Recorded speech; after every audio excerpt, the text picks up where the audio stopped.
Assalamualaikum warahmatullahi wabarakatuh. Alhamdulillah wa bihi nasta'in wassalatu wassalamu ala rasulihil amin wa ala alihi wa sahbihi ajma'in. Rabbi yassir wa la tu'assir wa tamim bil khair.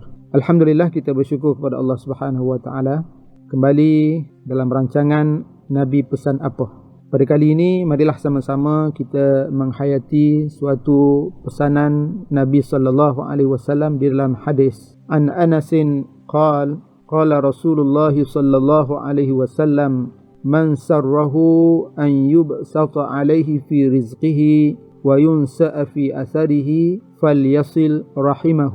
Maksudnya daripada Anas radhiyallahu anhu, katanya Rasulullah sallallahu alaihi wasallam telah bersabda, barang siapa yang ingin dilapangkan rezekinya dan dipanjangkan umurnya, maka hendaknya ia menyambung silaturrahmi ataupun silaturrahim. Hadis diriwayatkan oleh Abu Daud. Hadis ini adalah hadis yang sahih. Saudara-saudari yang dirahmati Allah sekalian, hadis ini menganjurkan untuk menghubungkan tali silaturrahim dan secara spesifiknya membahaskan keutamaan menyambung tali silaturrahmi ataupun tali silaturrahim, iaitu dilapangkan rezekinya oleh Allah dan juga dipanjangkan usianya. Dalam hadis ini Nabi SAW menyebutkan an yubsata alaihi fi rizqih, dilapangkan rezekinya. Maknanya adalah lapangkan rezekinya secara hakiki. Rezeki yang lapang maksudnya rezeki yang diperbanyakkan oleh Allah, rezeki yang sempit diperluaskan oleh Allah Subhanahu wa taala. Dilapangkan di sini maksudnya ialah secara bilangan ataupun kuantiti, ya. Dan sebahagian ulama menafsirkan bahawa yang dimaksudkan dengan dilapangkan rezekinya itu adalah mendapat keberkatan daripada Allah. Rezeki yang diberkati oleh Allah Subhanahu wa taala. Kerana yang lebih penting ialah kecukupan seseorang itu, ya. Kecukupan harta yang direzekikan oleh Allah Subhanahu wa taala kepada seseorang itu. Itu yang paling penting. Ada orang dapat banyak tapi dia tak cukup juga, ya. Tapi ada orang yang mendapat sedikit tetapi Allah Ta'ala memberi kecukupan kepadanya. Itu adalah lebih baik daripada banyak yang tidak mencukupi, ya. Kemudian Nabi SAW menyatakan lagi, wa an yunsa'a lahu fi atharihi, maknanya adalah dan dipanjangkan umurnya. Ada perbezaan pandangan para ulama terhadap kalimah ini. Di sana ada makna yang disebutkan oleh para ulama, makna yang hakiki dan juga makna yang maknawi. Yang pertama, makna hakiki iaitu dipanjangkan usianya dan ditambahkan umurnya, ya. Sebagaimana yang diisyaratkan oleh Al-Imam Al-Bukhari di dalam bab Adabul Mufrad, dalam kitab Adabul Mufrad, dalam bab Babus Silatur Rahmi tuzidu fil umur, bab silatur rahmi menambahkan usia. Selain itu Al-Imam An-Nawawi di dalam kitab Riyadhus Salihin, ketika beliau membahaskan hadis ini, beliau menjelaskan bahawa yang dimaksudkan adalah yu'akhkharu lahu fi ajalihi wa umurihi, ditundakan baginya ajalnya. Sebagaimana juga yang dijelaskan oleh Al-Imam Al-Qurtubi di dalam tafsirnya.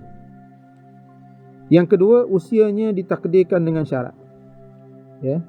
Usia seseorang itu ditakdirkan dengan syarat. Jika orang itu menyambung silaturahminya, maka usianya dipanjangkan sampai sekian. Jika tidak menyambung silaturahmi, maka usianya ditakdirkan sampai sekian, ya.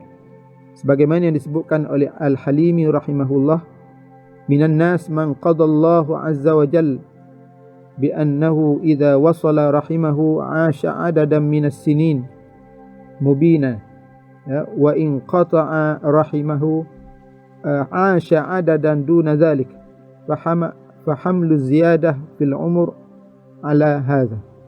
Sebahagian dari manusia ada yang ditakdirkan oleh Allah, jika ia menyambung tali silaturahminya maka akan hidup bertahun-tahun Namun jika memutuskan tali silaturahmi, dia akan hidup tidak seperti itu ataupun tidak selama itu. Dan inilah makna bertambahnya usia itu. Yang ketiga, barakah dalam usia, iaitu mendapat taufik daripada Allah Azza wa Jalla untuk beribadah dan memanfaatkan waktu dengan amalan-amalan yang bermanfaat baginya. Usia yang ditambah oleh Allah Subhanahu wa taala, dia mendapat keberkatan untuk melakukan ibadat kepada Allah Subhanahu wa taala.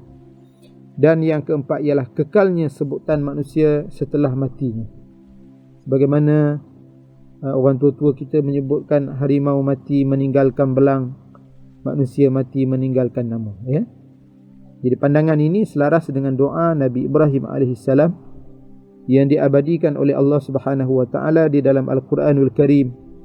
Waj'al li lisana sidqin fil akhirin, dan jadikan aku sebutan yang baik bagi orang-orang yang akan datang kemudian. Jadi makna yang disebut, makna ketiga dan makna yang keempat itu adalah makna maknawi bagi kalimah di atas, ya, bagi kalimah tadi. Maksudnya ajal dan usianya tidak ditunda dan dipanjangkan, namun yang dikekalkan adalah pahala amalan dan sebutan manusia bagi orang tersebut, sehingga meskipun sudah meninggal dunia, seakan-akan ia masih hidup bersama dengan manusia. Saudara-saudari yang dirahmati Allah sekalian, pengajaran daripada hadis ini, yang pertama, antara kebahagiaan seseorang ialah apabila ia dapat hidup dalam suasana saling berkasih sayang sesama anggota manusia. Yang kedua, saling berkasih sayang dituntut dalam menjaga hubungan silaturahmi, khususnya dengan ahli keluarga yang terdekat, seperti kedua ibu bapa, adik-beradik, ibu dan bapa saudara, sepupu dan sebagainya. Dan yang ketiga, antara kelebihan Muslim yang sentiasa menjaga hubungan silaturahmi, ia akan mendapat kelebihan di sisi Allah Subhanahu wa taala sebagaimana yang disebutkan di dalam hadis ini. Yang pertama, diluaskan rezekinya, dimurahkan rezekinya, dan yang kedua, dipanjangkan umur yang barakah dalam keadaan sihat dan beramal dengan amal yang soleh. Marilah sama-sama kita memelihara hubungan silaturahmi dan ikatan kekeluargaan dengan adik-beradik dan ahli keluarga yang lain. Mudah-mudahan Allah Subhanahu wa taala sentiasa menjaga dan memberkati kehidupan kita. Sehingga bertemu lagi pada episod yang akan datang. Wassalamualaikum warahmatullahi wabarakatuh.